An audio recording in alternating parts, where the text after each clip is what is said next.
Hi cute angels, welcome to my channel DLNC creations. ఇవాళ నాకు ఒక డౌట్ వచ్చిందండి. నాకనే కాదు, బయట కస్టమర్స్కి కూడా ఇదే డౌట్ వస్తుంది. ఎందుకంటే నేను స్క్రంచీస్ని ప్రిపేర్ చేస్తూ ఉంటాను. సో ఎందుకు నేను ఈ వీడియో చేస్తున్నానంటే ఈ చిన్న క్లారిటీ ఇద్దామని చెప్పేసి ఈ వీడియో చేస్తున్నాను. అయితే ఇది వచ్చేసరికి హెయిర్ బ్యాండ్, ఇది వచ్చేసరికి స్క్రంచ్. ఇది నేను క్లాత్తో మేక్ చేసింది, బట్ కట్ చేసి ఇవన్నీ చూపించాలి కాబట్టి నేను ఇలా చేస్తున్నాను. సో ఇది వచ్చేసరికి హెయిర్ బ్యాండ్, దీని కాస్ట్ వచ్చేసరికి 5 రూపీస్ లేదంటే 10 రూపీస్, మేబీ కొన్ని చార్జెస్ని బట్టి ఇట్లా ఉంటుంది.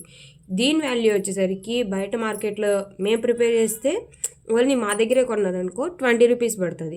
అదే మేము వేరే వాళ్ళకి అంటే వేరే కస్టమర్స్కి డిఫరెంట్ స్టేట్స్కి అలా పంపించాలంటే దీని కాస్ట్ పర్సన్ బట్టి ఒక్కొక్కరికి 60 రూపీస్, 70 రూపీస్, 80 రూపీస్, అంటే అట్లా అంటే ట్రాన్స్పోర్ట్ ఇవన్నీ ఉంటాయి కదా, ప్యాకింగ్ ఛార్జెస్ ఇవన్నీ. సో దాన్ని బట్టి కాస్ట్ అనేది మారుతూ ఉంటుంది.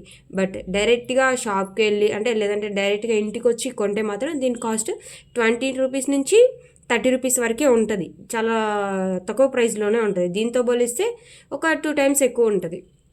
బట్ దీన్ని ఎందుకు క్లారిటీ ఇద్దామంటున్నానంటే ఇది చూడండి, చాలా ఈజీగా సాగిపోతుంది ఈ క్లాత్ అనేది. ఈ క్లాత్ కదా, ఈ యొక్క ఎలాస్టిక్ ఇది అనేది చాలా ఈజీగా సాగుతుంది. బట్ ఈ స్క్రంచీ ఎలాస్టిక్ అయితే ఇట్లా గట్టిగా లాగాలి. గట్టిగా లాగితే కానీ ఇది ఇట్లా సాగదు. ఇంకొకటి చాలా స్టిఫ్గా ఉంటుంది, ఇట్లా చాలా టైట్గా ఉంటుంది.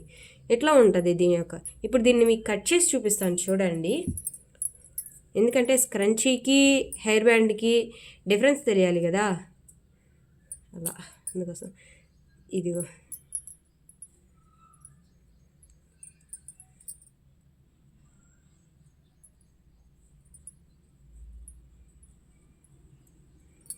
ఎందుకంటే స్క్రంచీస్ అని అంటూ ఉంటాం కదా, ఎందుకు వాటిని మేము అంత ప్రిఫర్ చేస్తున్నాము అంటే రీజన్ ఏంటంటే దీని ఎలాస్టిక్ చూడండి ఎంత లైట్గా ఉందో, చాలా సన్నగా కూడా ఉంది. అందుకని ఇది చాలా లో ఎలాస్టిక్గా ఏమంటారు ఇట్లా అయ్యి చాలా త్వరగా సాగిపోతుంది. చూడండి ఎంత పొడవు సాగుతుందో. ఇంకొకటి క్లాత్ దీని పొడవు వచ్చేసరికి చాలా తక్కువ ఉంటుంది.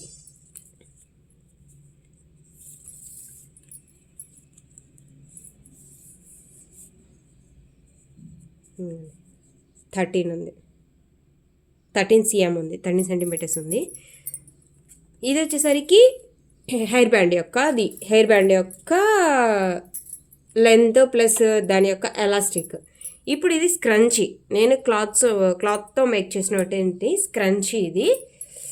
దీన్ని కూడా మీకు కట్ చేసి చూపిస్తాను చూడండి. దీని యొక్క ఎడ్జ్ అనేది ఇక్కడ వేసాము కదా,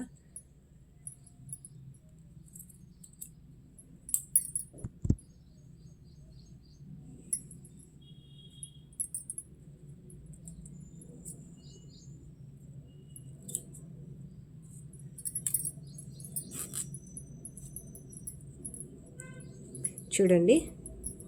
దీని యొక్క ఎలాస్టిక్ అనేది ఎంత థిక్గా ఉందో, ఎంత మందంగా ఉందో కదా. దీంతో పోలిస్తే చాలా ఉంది కదా. కాస్ట్కి దీని కాస్ట్ ఎంత ఉందో, దీని కాస్ట్ ఎంత ఉందో చూసేసి దాని ఎలాస్టిక్ చూడండి ఎంత ఉందో.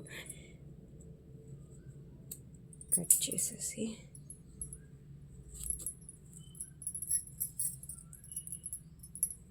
ఇది కూడా సాగుతుంది, లెంత్ సాగకుండా ఉండదు.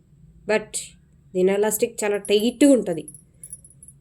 సో ఇప్పుడు దీని యొక్క స్క్రంచ్ యొక్క సీఎం చూపిస్తా చూడండి మీకు, సెంటీమీటర్స్.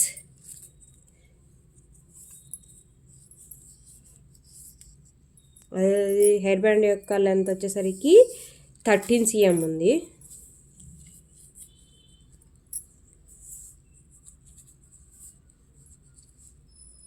.48 49 మనకు బయట క్లాత్స్ ఇదంటే శారీది కాబట్టి ఇట్లా వచ్చేసింది. బయట మనం క్లాత్ తీసుకొని స్టిచ్ చేస్తే మాత్రం 44 వరకు వస్తుంది. సో ఇది స్క్రంచీకి ఇంకా హెయిర్ బ్యాండ్కి, ఇదిగో ఇది హెయిర్ బ్యాండ్, ఇది స్క్రంచీ. సో రెండింటికి డిఫరెన్స్ ఇంత ఉంటుంది. సో ఎందుకు స్క్రంచీస్ కాస్ట్ ఎక్కువ అంటే ఇందుకు స్క్రంచీస్ కాస్ట్ ఎక్కువ, ఎందుకంటే దీని మేకింగ్ ఛార్జెస్ తక్కువ, ఇంకోటి ఎలాస్టిక్ అంతా బాగోవదు, ప్లస్ ఇంకొకటి క్లాత్ ఉంటుంది కదా, చాలా తక్కువ క్లాత్ పడుతుంది. ఇలాంటప్పుడు ఇది 5 రూపాయలు పెట్టడంలో తప్పేం లేదు ఇది, ఎందుకంటే ఎలాస్టిక్ లేదు, ఇది అంత లెంత్ లేదు. సో దీనికి 5 రూపాయల వాల్యూ, సో ఇట్స్ ఓకే. ఇది కూడా చాలా ఎక్కువనే అనిపిస్తుంది. వాళ్ళ దగ్గర నుంచి వచ్చేసరికి అంత అవుతుంది, బయట మార్కెట్లో కొనేసరికి ఇంత అవుతుంది. బట్ ఈ స్క్రంచీ వచ్చేసరికి ఇంత కాస్ట్ పడుతుంది. సో దీని క్లాత్, దీని ఇట్లాంటివి, ఇది అంటే హెయిర్ బ్యాండ్స్ కానీ అయితే దీంతో ఎన్ని హెయిర్ బ్యాండ్స్ చేయొచ్చు చెప్పండి, మీరు చెప్పండి. అలాంటప్పుడు ఎంత కాస్ట్ పెట్టడంలో తప్పు లేదని నేనైతే అనుకుంటున్నాను. Thanks for watching.